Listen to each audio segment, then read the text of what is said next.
प्रभु यीशु मसीह का सुसमाचार। मरकुस 5 अध्याय। और वे झील के पार गिरासेनियों के देश में पहुँचे। और जब वह नाव पर से उतरा तो तुरंत एक मनुष्य जिसमें अशुद्ध आत्मा थी कब्रों से निकलकर उसे मिला। वह कब्रों में रहा करता था और कोई उसे सांकलों से भी न बांध सकता था, क्योंकि वह बार बार बेड़ियों और सांकलों से बांधा गया था। पर उसने सांकलों को तोड़ दिया और बेड़ियों के टुकड़े टुकड़े कर दिए थे और कोई उसे वश में नहीं कर सकता था।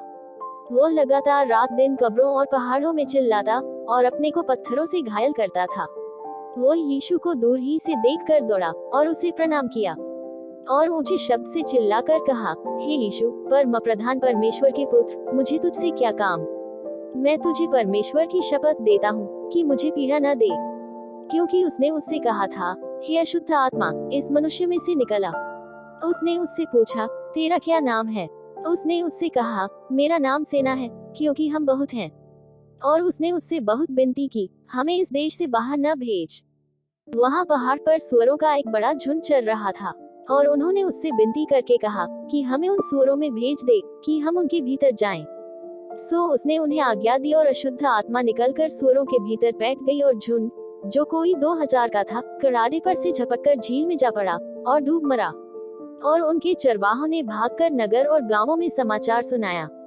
और जो हुआ था, लोग उसे देखने आए और यीशु के पास आकर वे उसको, जिसमें दुष्ट आत्माएं थी, अर्थात जिसमें सेना समाई थी, कपड़े पहने और सचेत बैठे देखकर डर गए।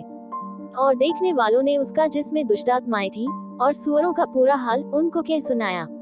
और वे उससे विनती करके कहने लगे कि हमारे सिवानों से चला जा। और जब वह नाव पर चढ़ने लगा तो वह, जिसमें पहले दुष्ट आत्माएं थी, उससे विनती करने लगा कि मुझे अपने साथ रहने दे। परंतु उसने उसे आज्ञा न दी और उससे कहा, अपने घर जाकर अपने लोगों को बता कि तुझ पर दया करके प्रभु ने तेरे लिए कैसे बड़े काम किए हैं।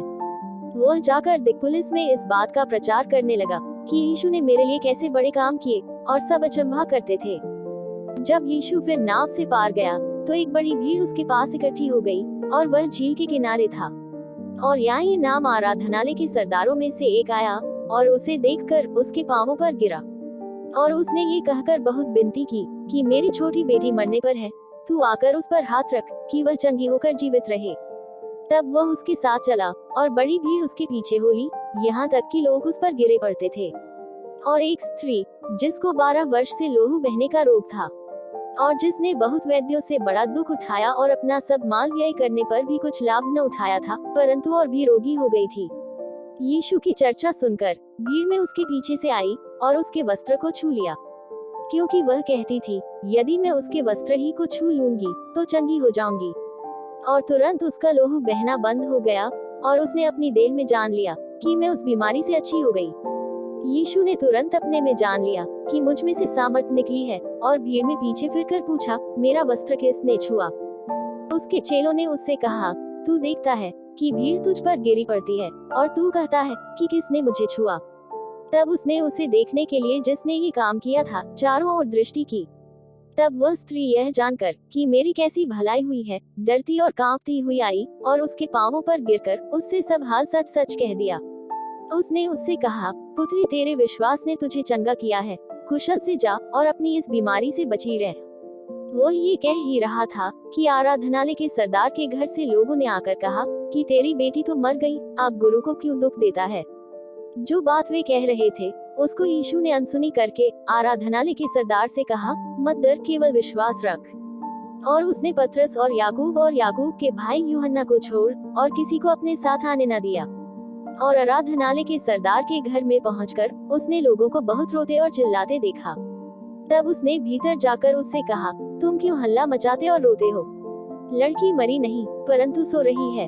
वे उसकी हंसी करने लगे, परंतु उसने सबको निकालकर लड़की के माता पिता और अपने साथियों को लेकर भीतर, जहाँ लड़की पड़ी थी, गया।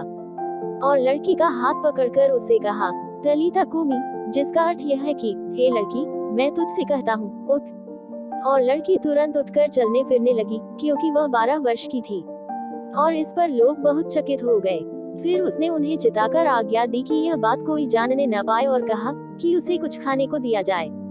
आप सभी को इन वचनों के द्वारा ढेर सारी आशीष मिले, हम उद्धारकर्ता यीशु मसीह के नाम से मांगते हैं, आमीन।